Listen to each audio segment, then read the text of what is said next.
Good morning everybody.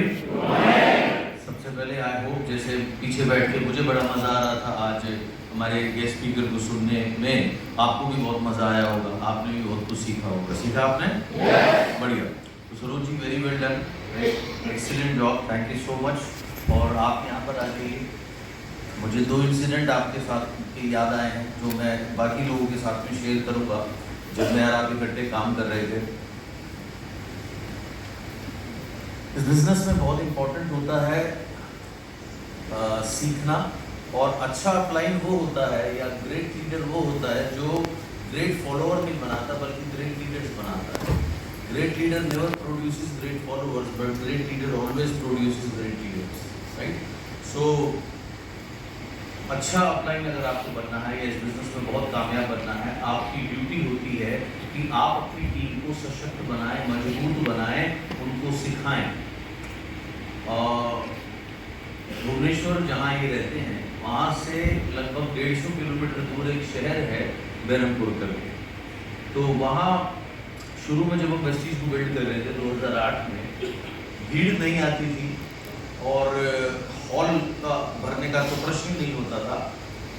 जो hotel का हमारा रूम होता था उसी में हम मीटिंग किया करते थे।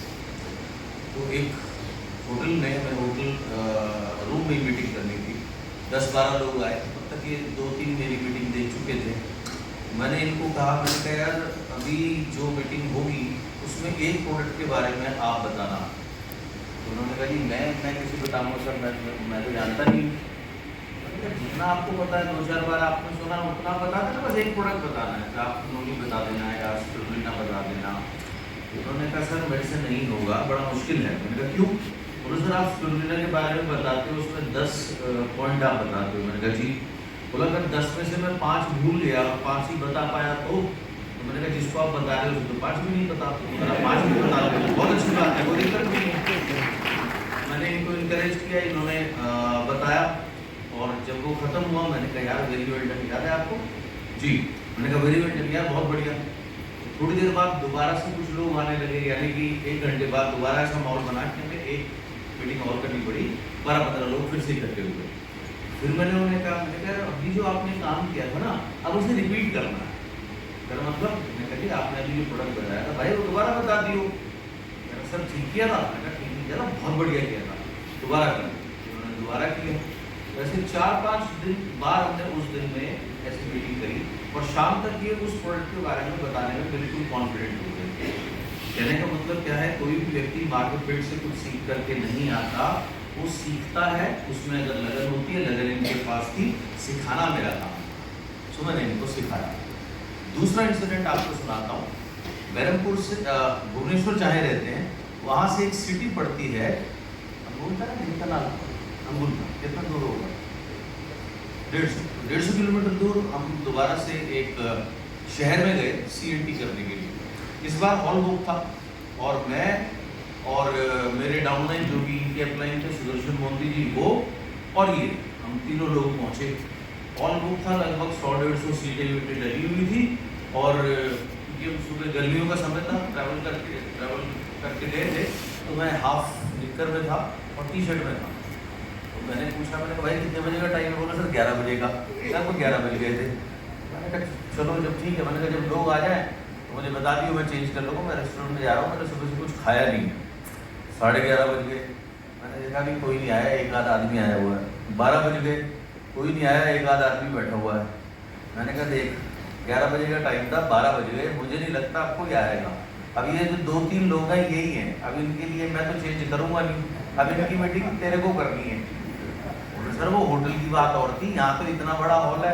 मैंने कहा हॉल कितना भी बड़ा क्यों ना हो, आदमी तो आदमी है, कहानी तो आदमी को सुनानी है। तो वो हॉल में सुना या पेड़ के नीचे सुना या कमरे में सुना, क्या फर्क पड़ता है? बोला सर एक बार कर दो। अब यहाँ पर क्या सीखने को मिलता है, आप जब किसी के ऊपर की जिम्मेदारी डालोगे, चाहे वो आपके बच्चे ही क्यों ना हो, वो इमीडिएटली जिम्मेदारी लेने से हिचकते हैं या डरते हैं। ये एक बेसिक ह्यूमन नेचर है, ये किसी का अलग नहीं है। तो इन्होंने कहा सर मेरे से नहीं होगा। मैंने कहा मैं चेंज करूँगा ही नहीं, मैं 3 आदमी के लिए थोड़ी चेंज करूँगा। मैं बड़ा मजा आ रहा है मेरे को, तो मैं हाफ पैंट में बैठा हूँ, टी-शर्ट में बैठा हूँ, गर्मी इतनी हो रही है और फर्स्ट क्लास AC रेस्टोरेंट में बैठा हूँ, मैं चेंज नहीं करूँगा। तो जब मैं नहीं माना तो मरता क्या नहीं करता, इनको मीटिंग करनी पड़ी। तो वो इन्होंने जो मीटिंग करी और तब से करनी शुरू करी, उससे ये बन गई, राइट।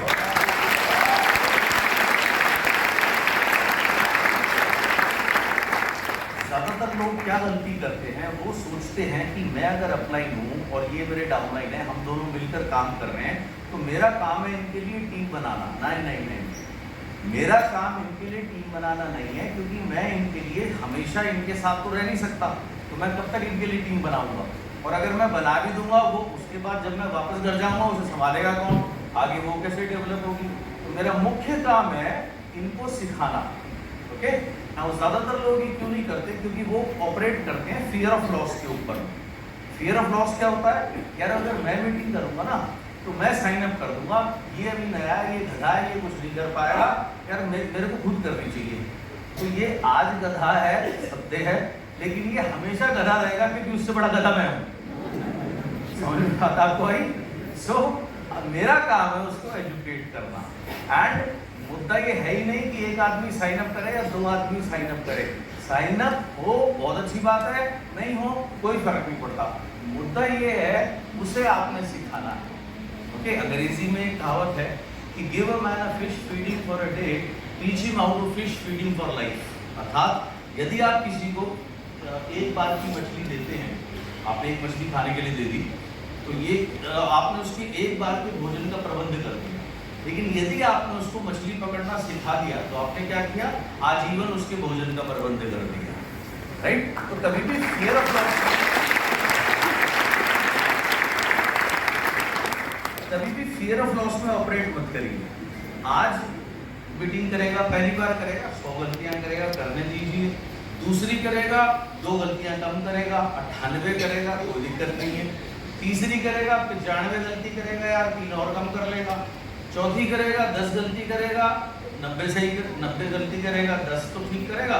धीरे धीरे ये परफेक्ट हो जाएगा। जब ये परफेक्ट हो जाएगा, जब ये फील्ड में जाके काम करेगा और यही डुप्लीकेशन करेगा, वहां से बिजनेस बिल्ड होना शुरू होता है। ये आपने सीखा।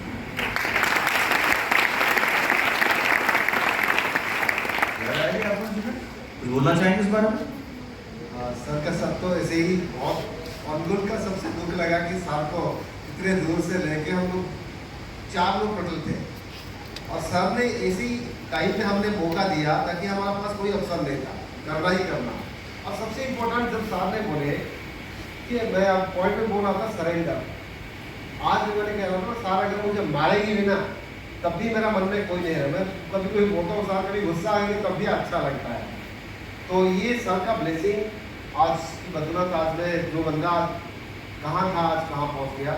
और आज भी जब मैं 0 पे था तब भी सरेंडर था, आज 15 लाख तब भी करोड़ रुपये इनकम करूँगा, सेम मेरा यही एटीट्यूड रहेगा। तो आप सब लोग बहुत लकी हो कि आपको हर महीना यहाँ मिलते हो, सर का ट्रेनिंग ले पाते हो।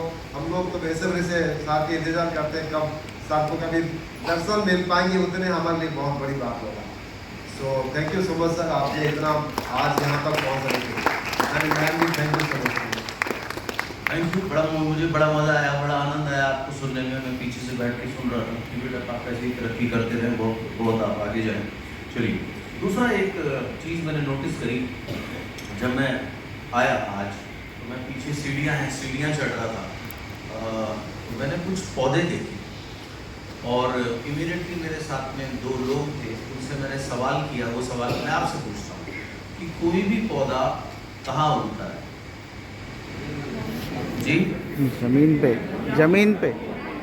मिट्टी में, है ना? बढ़िया। यानी उसको जहाँ जड़ फैलने के लिए जगह मिले, मेरी मिट्टी में उगता है। बढ़िया। आप एक काम करना, यहाँ हॉल से बाहर जाना, पीछे ना ओपन थिएटर है, उसमें सीढ़ियाँ हैं, ईंटों की सीढ़ियाँ हैं, और वो ईंटों के ऊपर पौधे उगे हुए हैं, वहाँ कोई मिट्टी नहीं है। तो ये कैसे संभव है?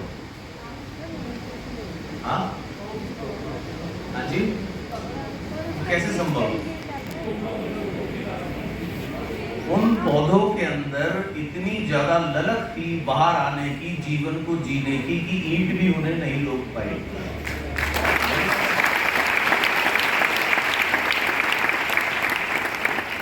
और कितने बीज बेकार हो जाते हैं, वो उपजाऊ जमीन में भी कुछ नहीं कर पाते। तो आपके अंदर कितनी ललक है आगे जाने की, वो चीज आपको कामयाब बनाएगी। इससे फर्क नहीं पड़ता आपकी एजुकेशन क्या है, आप कौन सी जगह से हैं, आपकी जेब में पैसे कितने हैं, आपका सेक्स क्या है, इससे कोई फर्क नहीं पड़ता। फर्क ये पड़ता है आपके अंदर भूख कितनी है आगे जाने की। ये बहुत इंपॉर्टेंट है। सो अगर आपके अंदर भूख होगी, जैसे इनके अंदर थी, ये कामयाब हुए।